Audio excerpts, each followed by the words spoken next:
Hello, I'm Steve Weber, the host of Book Cheapskate. We're running down the top 10 free Kindle books featured today on bookcheapskate.com.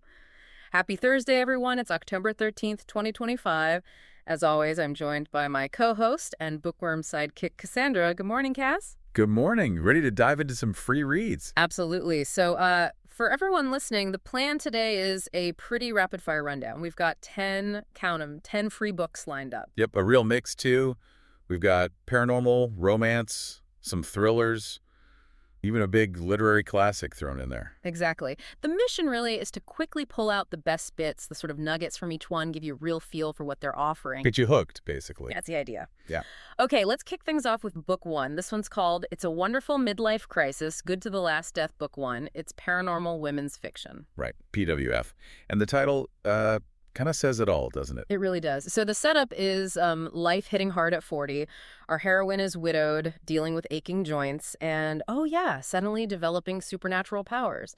And that's the core of this subgenre, really. Midlife issues plus magic or ghosts or whatever the supernatural element is.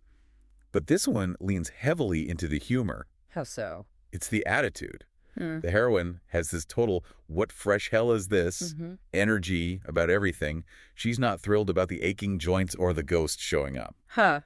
Relatable. Maybe minus the ghosts for most of us. Totally. Yeah. And the specific ghost stuff is hilarious. Like, she has to figure out how to communicate with them, and apparently that involves, get this, gluing body parts onto semi-transparent ghosts. You're kidding. Gluing ghost parts. I'm not. It's that kind of absurd practical problem solving mixed with the supernatural is refreshing. You know, it's not your typical 20-something urban fantasy heroine. This woman is just done with everyone's nonsense, living her dead. Okay, I can see the appeal. Like Dorinda Jones's Charlie Davidson series, maybe. That kind of sass. Exactly. Spot on comparison. Very similar, sharp, cynical humor. Okay, ready for number two? Let's do it. Book two takes us back in time, forgotten and remembered. The Duke's late wife. This is a Regency historical romance. Classic setup here. Marriage of convenience. Right. The Duke, Graham, he needs a mother for his daughter, but he wants someone, well, forgettable apparently, because he's still hung up on his late wife, and he picks the timid Rosabelle. Yeah, and that forgettable part is key. He thinks he wants someone quiet, someone who won't make waves or demand affection. Rosabelle thinks she is that person. But that trope, marriage of convenience, it can be a bit tired sometimes, can it? What makes this one work? I think it works here because of the emotional depth. It's all about the slow burn. It's not insta-love. It's two people, both pretty wounded. Graham fighting his past ghosts, Rosabelle with this quiet strength nobody recognizes. Not even herself at first. So it's about them finding each other through small things. Exactly. Little moments. Especially the way Rosabelle connects with his daughter. That's what starts to, chip away at his defenses. She's not demanding anything, but her presence, her quiet competence, starts to heal them both. It reminds me a bit of Mary Below's style. Yeah. Those quiet, deeply emotional stories. Okay, yeah, I get that. From quiet emotion, let's jump to high tension, book three, One Gone More Before Long, small town thriller. And the protagonist, Davina Ravine, has maybe the roughest backstory we'll see today. No kidding. Lost her sister, lost her mother, and her father actively tries to kill her. Wow. Yeah, it's intense. Plus, she's an amateur psychic in this small town, Daybreak Falls, dealing with money problems, gossip, and naturally, a very skeptical detective. So she's got it coming from all sides. What's the core mystery she's trying to solve? Well, on the surface, it's finding a missing teenage girl. Standard thriller stuff, right? But the twist is, her psychic flashes start connecting this current case to her own sister, who vanished 15 years ago. Ah, okay, so it's personal, deeply personal. Exactly. The story layers this present-day serial killer hunt right on top of her unresolved family tragedy. It really digs into that flawed, fierce heroine idea. Her psychic ability isn't neat. It's messy, unreliable, but it's all she has to connect the dots and stop the killer before he strikes again. Sounds gripping. Okay, let's shift gears again. Book four is Midlife Magic. This one sounds like romantasy. Left romantasy, yeah. Another heroine hitting a milestone 43rd birthday. And it's not a happy one. Husband trades her in for a younger model. She loses her financial security. Ouch. Big ouch. But then things take a turn. She ends up managing this quirky antiques and curious goods shop in a magical English village, Cumbria specifically. Right, the classic escape to a charming village trope, but with added magic. What kicks off the transformation? Okay, this is brilliant. It's a pair of red shoes. Seriously. Yes. Yep. They seem to be the catalyst. Put them on, boom, confidence boost, life change. Suddenly you're dealing with magic. I like it. So the magic isn't just there, it's linked to her finding her footing again. Precisely. And her new role isn't just shopkeeper. She discovers she has the specific magical duty, mediating disputes among, wait for it, magic kind. Magic kind, like fairies and trolls and stuff. Something like that. 8 times a year, she has to sort out their squabbles. And the romance part, well, apparently there are a couple of attractive magical males who find her newfound authority quite sexy. Of course there are. It's romantasy. Exactly. And the author, Victoria Dannon, she's apparently won Best Paranormal Romance Series like 5 times. So she knows this niche. It's that blend of relatable midlife reset with empowering magic and, romance. Makes sense. Okay, book 5 takes us west. Emma's Dream. This sounds like a Western reunion romance. Totally classic setup. Ben Morgan, the hero, comes back to his family ranch, Morgan's Run, needing to heal, physically or emotionally, probably both. And cue the collision with Maggie, the woman from his past. Sparks fly, memories resurface. A magical night years ago was mentioned. Right, but the real hook, the big emotional stake here. Let me guess. Yeah. Secret baby. Ding, ding, ding. You got it. Maggie has a 5-year-old daughter, Emma, and Emma is the spitting image of Ben. Oh, boy. And Maggie's terrified he'll find out. Absolutely terrified. Because Ben isn't planning on sticking around. He's there to heal, then leave again. So Maggie's walking this tightrope, trying to keep the secret while dealing with all these old feelings bubbling up. That built-in ticking clock, him planning to leave, adds so much tension, doesn't it? Definitely. It hits all those Western romance buttons. Yeah. The ranch setting, the close-knit family or community, the second chance theme, and that core conflict of wanting connection but fearing getting hurt again. Or in his case, maybe feeling tied down. Got it. Now, book 6 sounds like amazing value. The Sinclair and Raven series, books 1, 3, 3 books for free. Yeah, a full trilogy. Perfect for binge reading. And it's Paranormal Regency, which is a fun blend. Paranormal Regency, how does that work? So there's this cool, unique folklore baked in. The Sinclair family members have these heightened senses, almost supernatural. And their whole purpose, like for generations, is to protect the members of another family, the Ravens. It's rooted in some ancient history or curse or something. Interesting. So there's this faded connection from the start. Exactly. Which plays really well with the Regency romance tropes. For instance, in one of the books mentioned, seeing danger, you've got the hero, Dev. He initially dismisses the heroine, Lily, thinks she dresses like a colorblind field mouse. Ouch. Harsh. Right. Proper Regency snub. But then he sees her, using his special senses maybe, or just finally paying attention when she does something incredibly brave, like throwing herself into danger to save someone.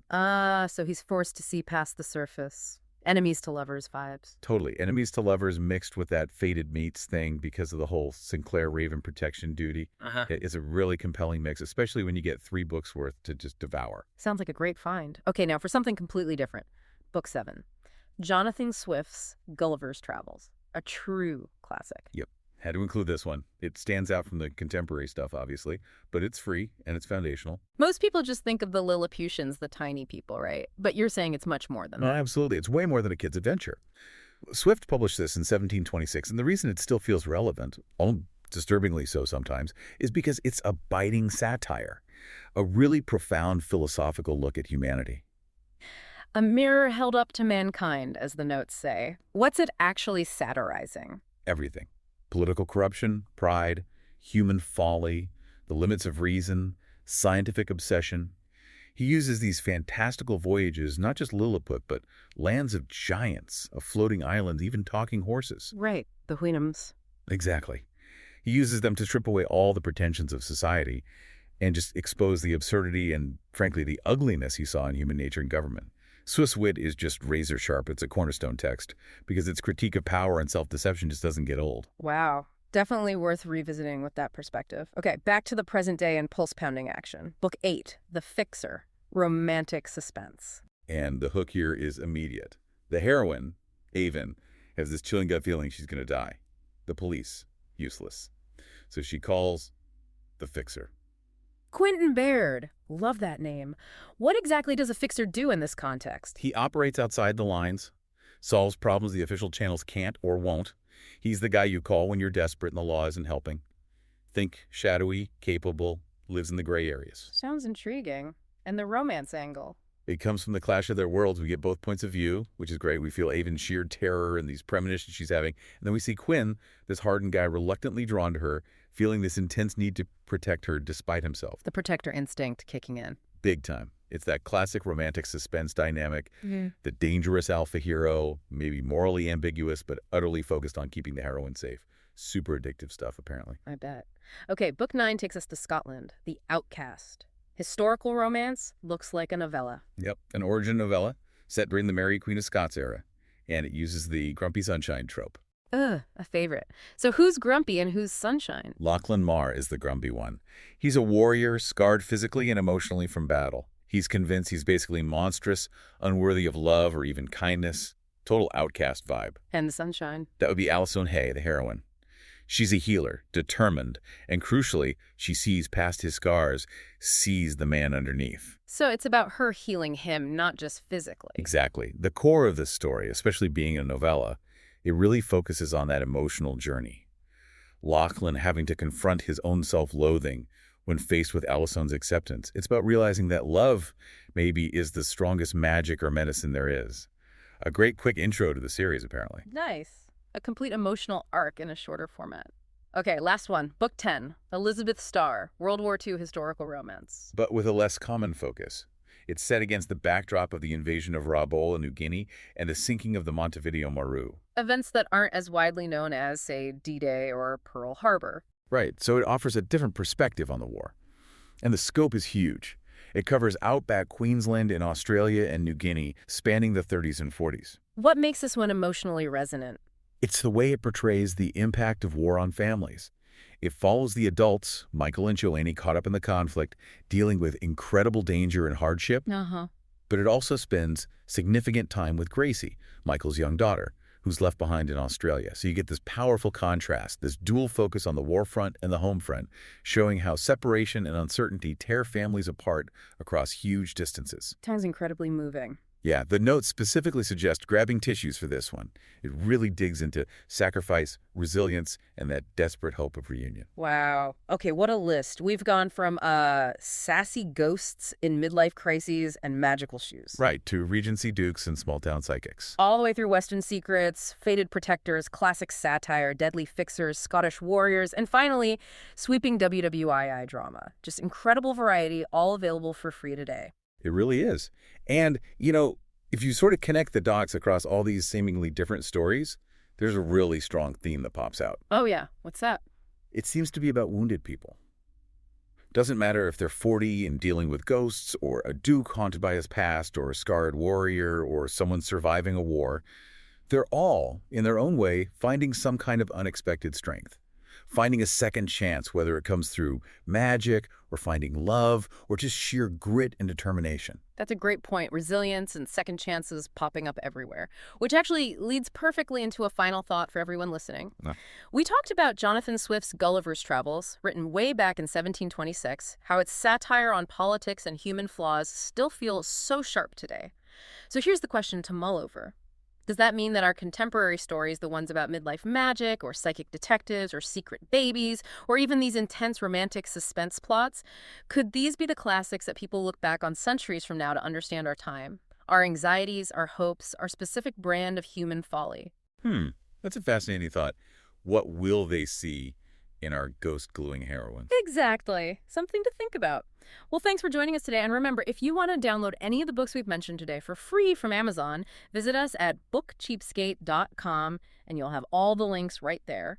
But do it now. These books are free today, but might be back to full price tomorrow. Also, along with those freebies, the site has a ton of specials on deeply discounted Kindle books and also a heads up on the best new releases.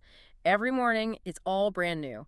Cass will do it again tomorrow. Sounds great. Looking forward to it. Bye, everyone. Until then, keep on opening new worlds with great books without opening your wallet. And whatever you do, remember this. When you read, your mind becomes its own kingdom.